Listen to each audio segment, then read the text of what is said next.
How are you doing this evening? I feel very honored and privileged standing before you, being the voice of the youth. And as you all know, the youth stand on the shoulders of our ancestors and our elders. It is you who laid the groundwork, so us as the youth can then move forward and learn from your mistakes and your trials and tribulations.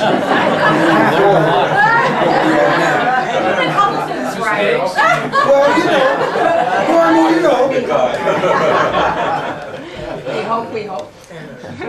So I speak as a young African American from the inner city, grew up without a father in the home, much like Barack, grew up going through troubles and, you know, in and out of like different situations, having to fight to just maintain in a poverty-stricken neighborhood. Where are you from? I am from Los Angeles. Well, actually, I was born in Seattle, Washington. Raised there, moved to Los Angeles, got into the film, television, and entertainment industry, went to Atlanta, went to school at Morehouse, came back to Atlanta. A Morehouse. I mean, came back to Morehouse. Atlanta. Yes. So, or Harvard South, as we used to call it. Because you told him to speak. so when I speak from an experience of knowing how Barack Obama grew up somewhat, and that's why I'm so useful on the campaign, is because unlike a lot of children who were raised in suburbia, you know, there's a lot of urban youth who, due to the educational system and other things, have very low self-esteem and have no esteem in themselves and think that what they say, what they do, and how they act doesn't even really matter, that nobody's watching. That's right. And that's what's beautiful about the Obama campaign, is you have a plethora of people. You have people from every walks of life who can then speak to people who look like them. See, the thing that's beautiful about me is there are a bunch of people who look like me. I know some of y'all like, look at him with his funny hair. He's got, you know, I see them type of guys on MTV and all of that. But there's a whole generation of those kind of youth out there who need somebody who can speak to them in a language they understand and re-motivate them to be involved in this campaign. Right. And that's what's so beautiful about being involved in the campaign, is I can walk into one room and I may not touch anybody, but then I can walk in and be with this guy. He'll speak to a whole group, and he'll touch a bunch of people, but then when I speak, I'll touch a whole different bunch of people. Right. But together, when we bring them together, the cohesiveness of the campaign allows us to make sure that everybody rises. Right. One thing that Gandhi said is you have to be the change Yes. you want to see in the world. So instead of young people, a lot of young people, they're like, oh, Barack Obama, Salama, whatever. We're not with that. How is he going to affect our lives in a practical way that we can understand? So we go in and we talk about the school system. We talk about how he grew up and, you know, how he became a community organizer and went into the south side of Chicago and he did what he did. Now that's something they can understand, because a lot of them can relate to people like Huey P. Newton or the Black Panthers, or they can relate to people like that. So we try to show how Barack Obama went back to the community. He could have went off and been like Clarence Thomas or somebody and went over that way.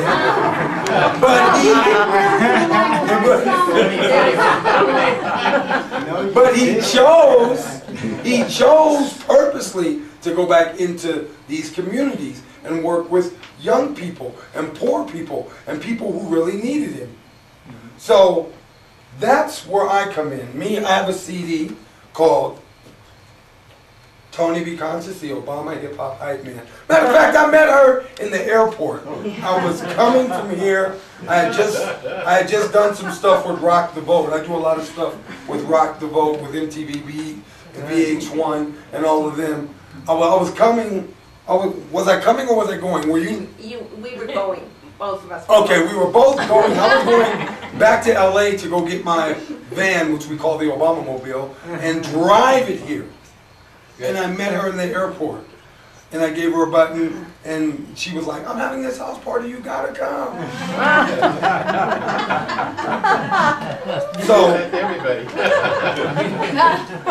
how I got involved in the campaign, how I started out, I got involved in the campaign, was I first seen Barack Obama. Now, this is going to be quite a shock to y'all, but it was like a long time ago. There was a call for unity of all African American men at a event called the Million Man March. Yes, yes. That's when I first met Barack Obama. Oh, for goodness. He was there. He wasn't really a politician or anybody. He was just like a regular guy, from what I could see.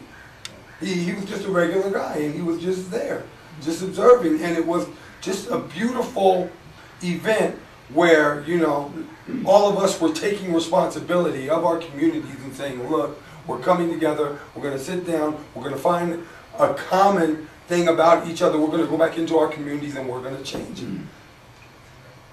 And so when I first saw his speech at in 2004, when he was for Gore, I was like amazed. I was like, is that the same guy? Wait, is that him?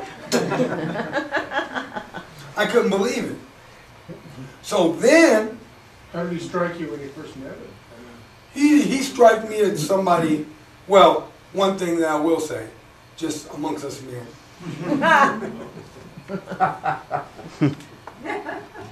he kind of had a soft handshake. Gotta firm up his handshake a little bit. You know, that's one thing. But anybody who shook his hand, they know I get his. I mean, he's a writer, he's a poet, he's an artist as well as a politician. You know, I mean, so I understand. You know, I understand that his mind is normally somewhere else. He's probably doing it. You're dealing with it very well. Right. So when I first met him, I was like, oh, he was cool. I didn't think anything of it until I saw him on TV. When I saw that speech, I was like, I remember him. Wow, So I thought that was really cool back then, because I had never been involved in politics. Didn't even want to get involved in politics. Didn't like anything about politics.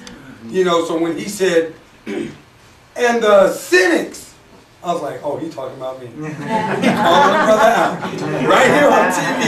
He calling me out, calling me a cynic. So, you know, I mean, that was when I first was inspired. I was like, wow, I seen him at this march, and here he is right here. I wanted, and that speech was so eloquent. Me, I'm a poet. I've been on HBO and all these places. I don't know if you've ever been to like one of those little spoken word cafes, everything. I'm very much into the oral tradition of dissertation, being able to enunciate and say what you want in words, or as I say it, being verbally optical. If you can be verbally optical, it's so beautiful where people can actually see what you're saying, just by the way that you use your words. Yeah. And he was so verbally optical, it was just beautiful. So when he announced that he was actually going to run for the presidency, I didn't know how to get involved. I was like, I just want to be involved. I want to be involved. So there was an office in Los Angeles, California, and he was coming. So he came to this big field and he spoke. And what was so cool about it was, though it seemed like, I don't know, I guess it was a political rally, it didn't seem like a political rally. Because like he was there and he was talking and saying what he was saying, but at the same time, then he did something I've never heard any politician do. He listened. Yeah, yeah. He sat